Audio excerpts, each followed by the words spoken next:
Hi there. This is a book talk on week 1 of The Artist's Way, recovering a sense of safety. And this is the idea that in order for us to create, we need to feel safe. We need to feel safe with ourselves and in our community, and to be supported in that expression, right? So, the first concept of this chapter is shadow artists. And this concept has a few different elements to it. One idea is that we often, as children, aren't encouraged to pursue our creative, callings, or we are shamed for them, and so that creates a shadow artist, someone who's not able to express themselves fully and doesn't feel like comfortable being seen. So that's one element of the shadow artist. A quote from the book is, "Caught between the dream of action and the fear of failure, shadow artists are born." So caught between the fear or the dream of action and the fear of failure, right? So we're kind of stuck in this limbo place where we don't really feel comfortable expressing ourselves, and yet we're just like stuck in between, and we never really make progress on some of our creative callings.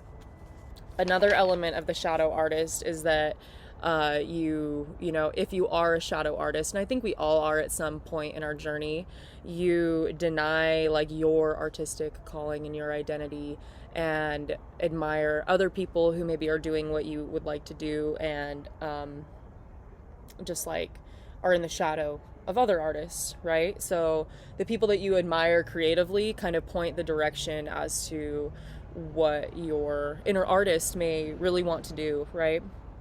And oftentimes it's audacity, not talent, that makes somebody an artist, like somebody who's coming out of the shadows, right? It's not, has nothing to do with talent or skill. It's just the boldness to step forward. Yeah, so shadow artists is this idea. As a rule of thumb, shadow artists judge themselves harshly, and this cruelty only reinforces the shadows of the artist. And it really takes nurturing to create an artist, and safety, and that's why the first chapter is on recovering a sense of safety, because we have to feel safe and supported and like cared for our artists to grow and thrive, kind of like a plant, right? Like a plant needs water and sunlight in order to grow, and so we have to like nurture our inner artists in order to grow and say kind things, right? Which kind of comes to the following concepts of this chapter, which is about transforming negative core beliefs into positive affirmations. But before we get to that part, there's another concept here: protecting the artist child within. And so this is about being gentle with yourself and not being too critical. This is also part of the morning pages process, why we just do a stream of consciousness writing and just let it flow. It's the idea of like turning off our censor. Like there may be a critical inner voice, the inner critic, which is trying to stop you from going on and like finding out what's on the other side of that fear to create. But here we're really trying to be non-judgmental and just accepting, and like a child, right? Like children are silly and spontaneous and goofy, and we don't judge them harshly for their expression. It's like you just kind of like should give your inner child space and room to grow and develop, and gentle guidance. And so yeah, it's necessary to go slow and gentle with yourself. We're taking baby steps and we're looking for progress, not perfection. Creative recovery is like a marathon training, so it's that showing up daily. And when you train for a marathon, you don't just jump into like 10-mile runs, right? You go little by little, you take breaks. You might run 3 miles, 5 miles, take a break, like one long run a week. And so yeah, take it easy, like really understand that you are building a creative muscle, and that takes time, and it also involves like some soreness and growing pains. So yeah, let's see what else. This says, give yourself permission to be a beginner. You're not expected to be perfect. And yeah, the point is the process, and to have fun with it, and just like be open to exploring. Yeah.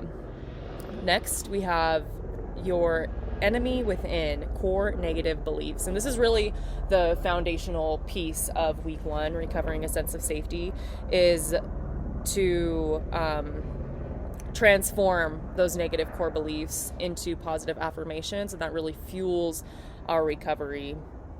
And so one of the ideas here is that most of the time when we are blocked in an area of life, it's because we feel safer that way. We may not feel happy, but at least it's comfortable being inside our shell or our box that we know, instead of stepping out into the unknown. And so, yeah, the work of this week and ongoing throughout the process is to kind of become the observer of your thoughts. And when you notice a negative belief pop up, your homework is to take note of it, and then we'll transform it into a positive belief. And some of these negative beliefs or thoughts are your own. Maybe they're things that you picked up from society or your parents or whatever. Whatever they may be, the work here is to transform them into positive affirmations. So here's some common negative beliefs you may have, or you may have heard other people say, just like about artists in general, such as, I will go crazy, I don't have good enough ideas, I will upset my mother or father, I will do bad work, I'll never have real money, I will die.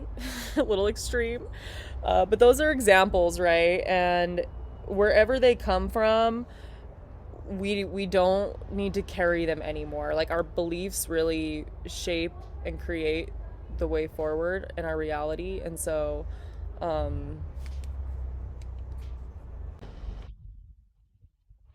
sorry, distraction. Speaking of distractions, that's a common thing when you're writing the morning pages. So just circle back, keep going, stay with it, because our world is full of distractions, especially here in the West. So anyways, negative core beliefs into positive affirmations. Yeah, this is the idea that we're just trying to change our mind, and then through changing our mind, we can change our reality. So, for example, here on page 32, there's a list of examples, moving from artists are drunk to artists are sober, artists are crazy to artists are sane, artists are doomed to artists are saved. Those are just a few examples. So if this is hard for you, you can take your negative core beliefs and look up some synonyms, get into a thesaurus and see what you can find. So it can really help, even if you don't believe it. It's like, as you're saying these positive affirmations to yourself, you can lean into your resistance and, feel that in your body where the discomfort is, and breathe into that space and just see what comes up. Because a lot of this is about like excavating our inner wounding and the things that we've carried for a lifetime, and like freeing ourselves from it. And part of that process involves feeling. So yeah, it's, we're in recovery. It's going to involve some hard parts, and this is one of those sometimes, or it can be, really easy, natural. Yeah. So your ally is affirmation weapons, and yeah, these are like the prescriptions for changes. They help you achieve a sense of safety and hope. And yeah, one practice she recommends is in your morning pages, you can pick an affirmation to work with. For example, I, Callie, am a brilliant and prolific writer, and you can write that 10 times in a row and just lean into it. Or, I deserve love, I deserve fair pay, I deserve a rewarding creative life, I have rich creative talents. Yeah.